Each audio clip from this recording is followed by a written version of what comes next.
नमो बुद्धाय। जय भीम। मैं आपका दोस्त राजागारो। आज 25 दिसंबर मनुस्मृति दहन के दिवस पर परम पूज्य डॉक्टर बाबा साहब अम्बेडकर इनको अभिवादन करना चाहता हूं और आपको भी उनके कुछ किस्सों को याद दिलाना चाहता हूं, जिसे हम लोग मनुस्मृति दहन कहते हैं। जब बड़ौदा के महाराज ने बाबा साहब को वजीफा दिया, बाबा साहब विदेश जाकर पढ़ना चाहते थे, तो उनकी पत्नी रमाबाई और 5 बच्चे थे। तो देखिए वह किस प्रकार बाबा साहब अपनी पत्नी रमाबाई के सामने यह बात रखते हैं। रमा, बड़ौदा के महाराज ने मुझे वजीफा दिया है और मैं विदेश जाकर पढ़ना चाहता हूं, लेकिन जब मैं तेरी तरफ मुड़कर देखता हूं तो तेरे पास 5 बच्चे हैं, आमदनी का कोई साधन नहीं है और मैं भी तुझे कोई पैसा देकर नहीं जा रहा हूं।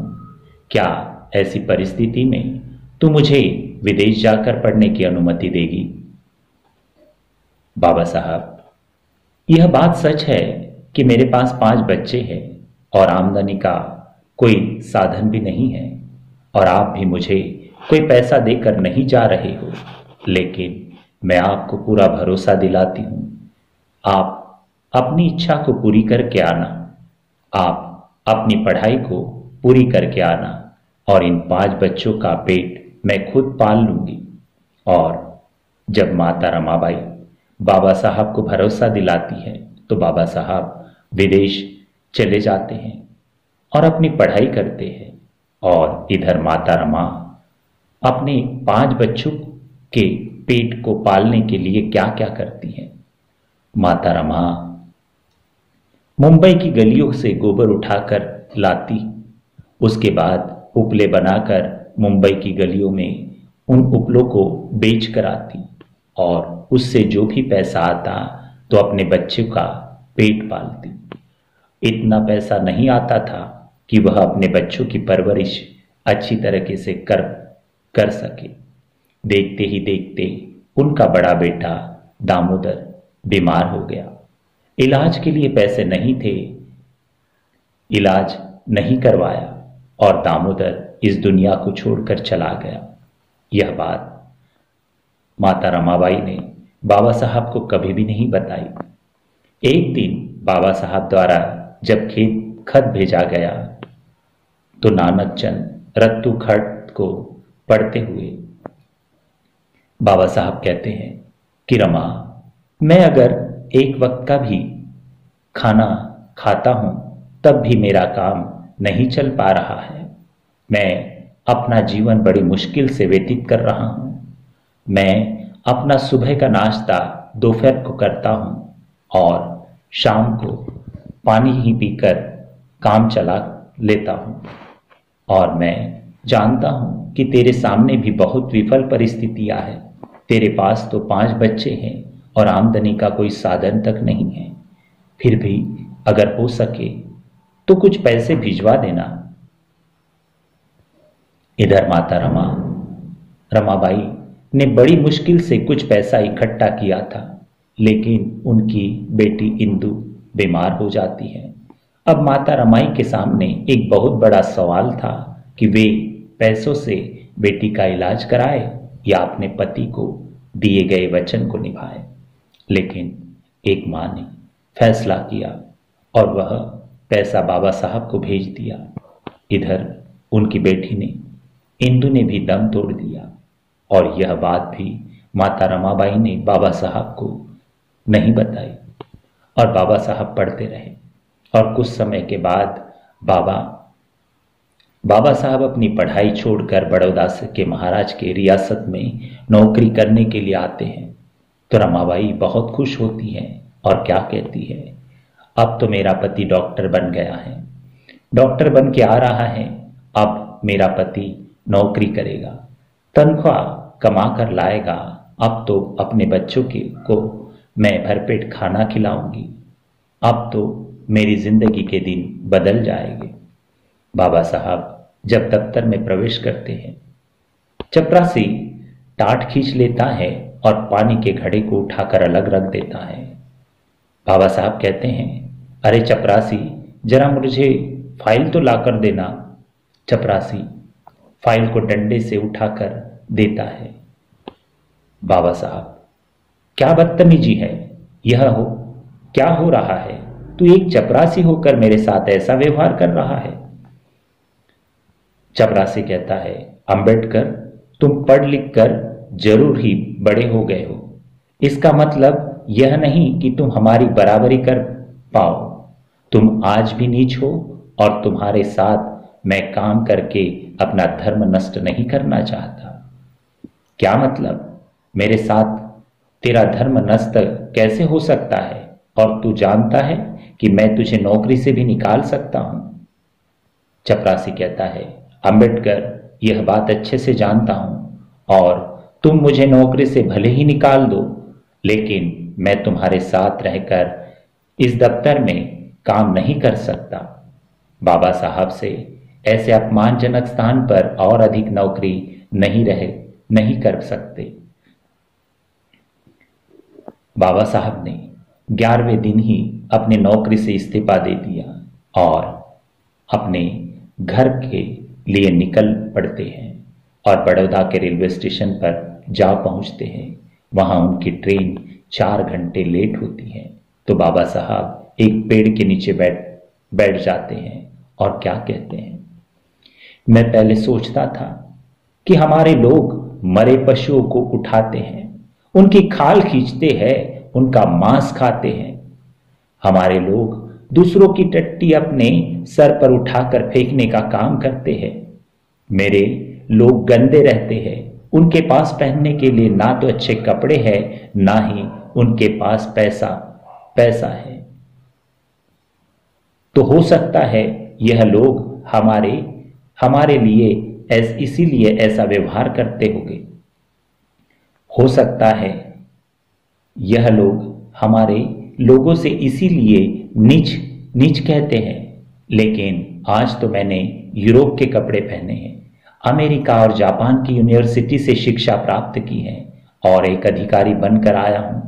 जब ये मेरे साथ ऐसा व्यवहार कर रहे हैं तो मेरे समाज के अशिक्षित और अनपढ़ लोग हैं तो ये लोग उनके साथ कैसा व्यवहार करते होंगे। और बाबा साहब रोने लगते हैं। अगर मैं अपने समाज को इस गुर्बत और गुलामी से आजाद नहीं करा पाया तो मैं वापस बड़ौदा लौट कर नहीं आऊंगा और मैं खुद को गोली मार दूंगा। बाबा साहब जब नौकरी छोड़कर घर पहुंचते हैं और यह बात रमाई को पता चलती है तो रमाबाई को बहुत दुख होता है।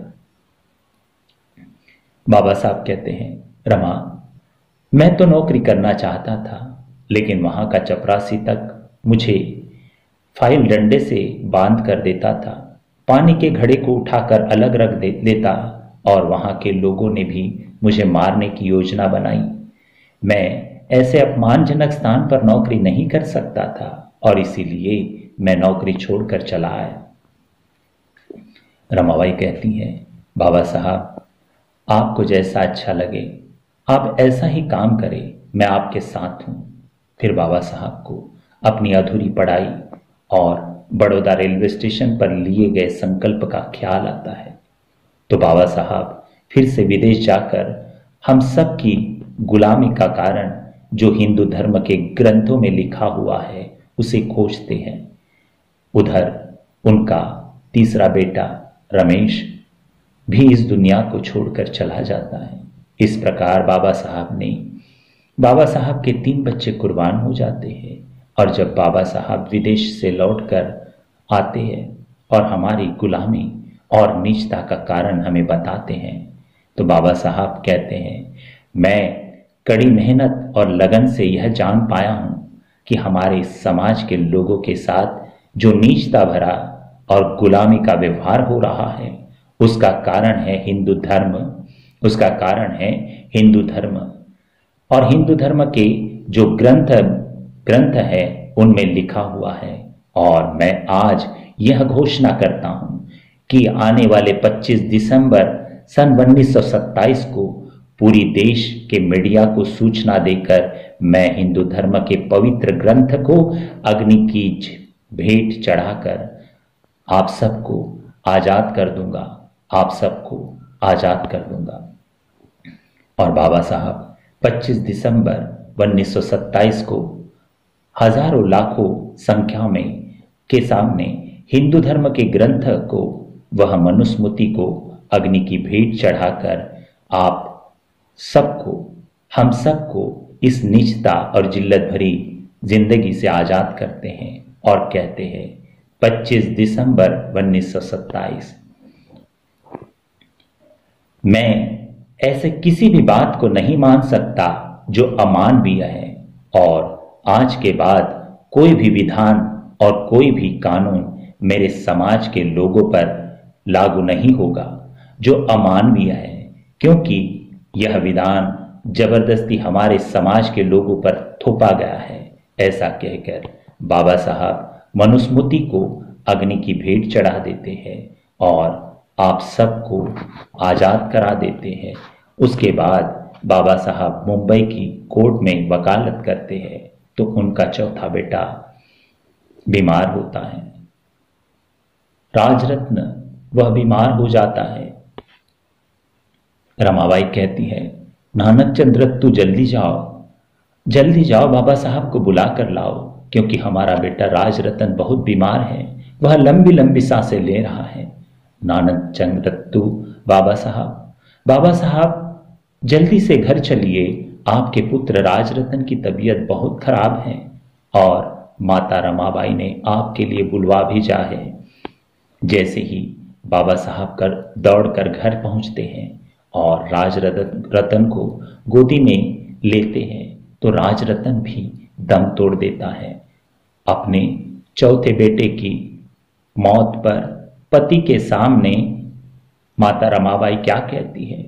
माता रमाबाई रोते हुए बाबा साहब से कहती है, बाबा साहब बस करो, बाबा साहब अब तो बस करो, क्योंकि आपके समाज सुधारने की लालसा ने और ज्ञान पाने की लालसा ने मेरा पूरा घर उजाड़ कर रख दिया है।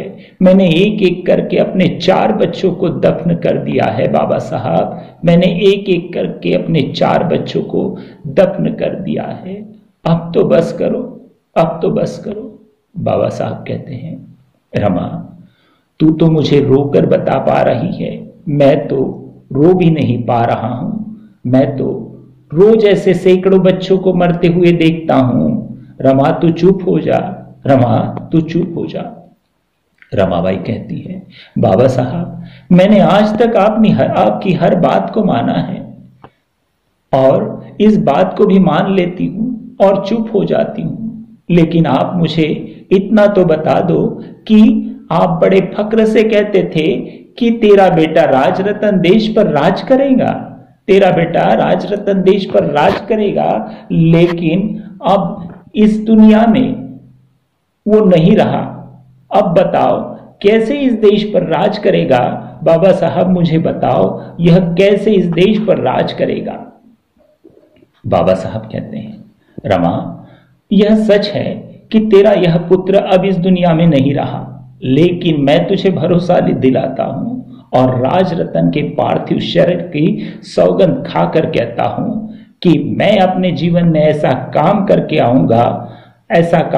आऊंगा कि हर रमा की कोख से पैदा हुआ राजरतन, हर मां की कोख से पैदा हुआ बेटा इस देश पर राज करेगा। मैं तुझे भरोसा दिलाता हूं। इतना कहने के बाद बाबा साहब अपनी जेब में हाथ डालते हैं और राजरतन के कफन के लिए उनकी जेब में 1 पैसा तक नहीं होता। इस बात को माता रमाबाई जानती है और रमाबाई अपनी साड़ी का दुपट्टा फाड़कर राजरतन के ऊपर डाल देती है और बाबा साहब को ख्याल आता है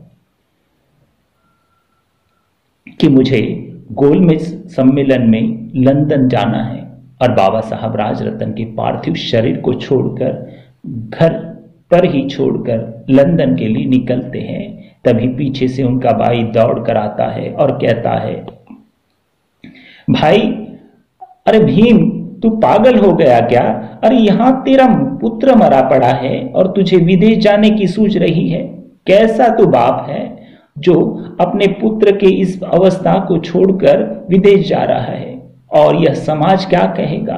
अपने पुत्र को कंधा देकर उनका अंतिम क्रिया तो कर ले।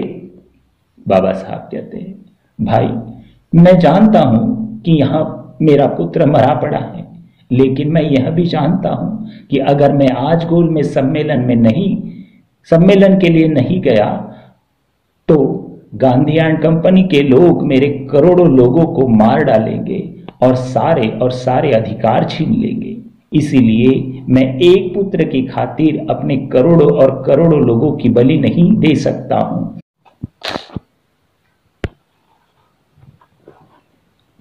यहां पर तो तुम सब लोग हो, तुम संभाल ही लोगे। ऐसा कहते हुए बाबा साहब गोलमेज सम्मेलन के लिए लंदन चले जाते हैं। और आज आपके बच्चे जो है, आपका जो समाज है, जो हक और अधिकार को लेकर जी रहा है, अपने बच्चों को अच्छे अच्छे कपड़े, अच्छी अच्छी शिक्षा और नौकरियों में भेज रहा है, इसका श्रेय केवल और केवल बाबा साहब को जाता है। और आपके जो लोग हैं वह इस बात को अपने बच्चों को बताने तक शर्माते हैं, अपने बच्चे को बताने को शर्माते हैं।